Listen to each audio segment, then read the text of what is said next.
Hello everybody, it's Aaran back from Screenstars and I'm here to do another review for Geek Legion of Doom.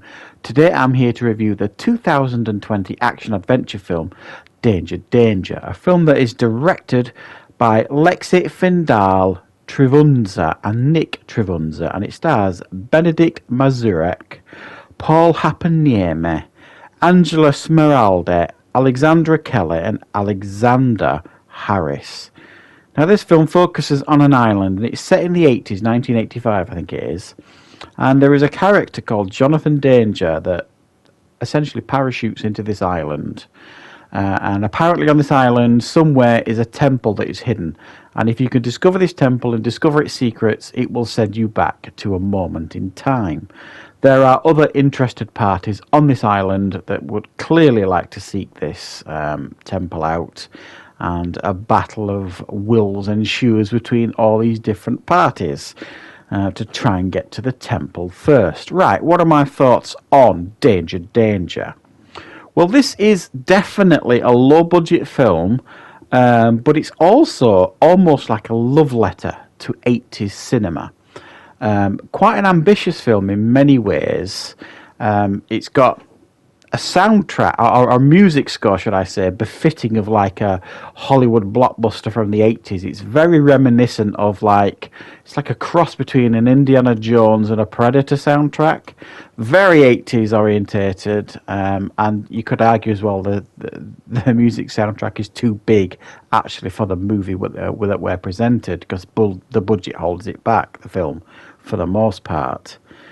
It's full of cliched characters. Now, initially when it started, this film, I wasn't actually sure if it was a comedy or if it was like a homage to like an 80s film. But as you watch this film and it goes on, while it is that, and it is definitely a love letter to 80s cinema, it also takes itself quite seriously at the same time, while also having a little bit of a tongue-in-cheek approach. But it's not a comedic film, really. I don't want you to get that impression. It's not like an action comedy or anything like that. It probably would have been better served, really, to inject a little bit more comedy into this film. It was a little bit too serious for the material, because it was too obvious, the films it was trying to copy.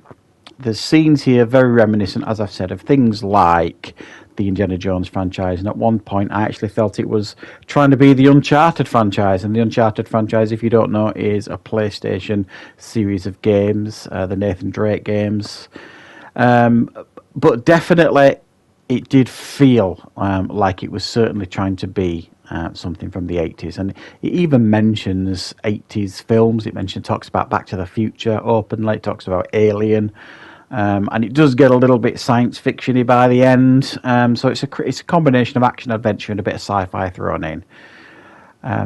Like I said, though, I actually felt the film was actually quite ambitious in many ways. Trying to be an old throwback to an action-adventure that we used to get years ago.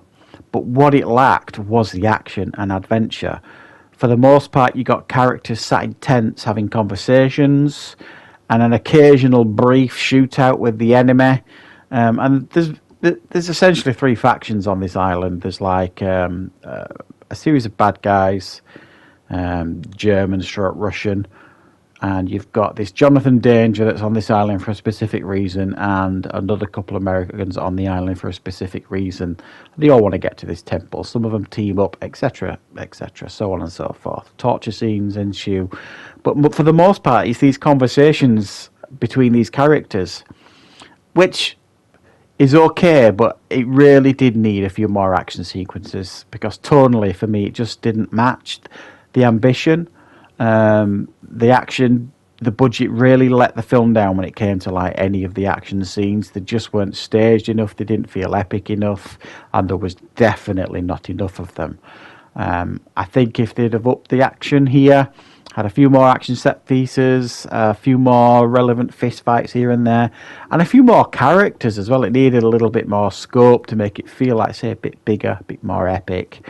And unfortunately, it's even though the performances are all right here for the most part by most of the cast, the characters do feel a little bit cliched and very much ripped from a cartoon or a comic book.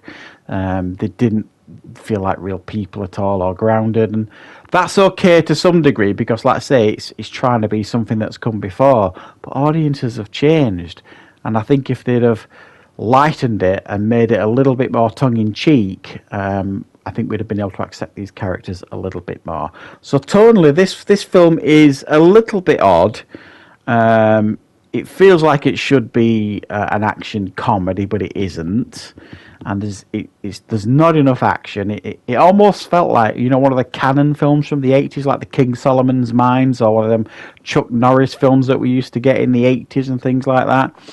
It felt like that, but with even less budget. So it's a nice attempt, an ambitious film. I did appreciate the ambition on display here, but the budget really does let this one down. So I'm going to have to give this one a 4 out of 10, guys. Interesting take on an 80s cinema type movie, but ultimately I think this one dropped the ball. So thanks for watching. I hope you liked the review. Don't forget to call back on the channel for plenty more reviews and content very, very soon.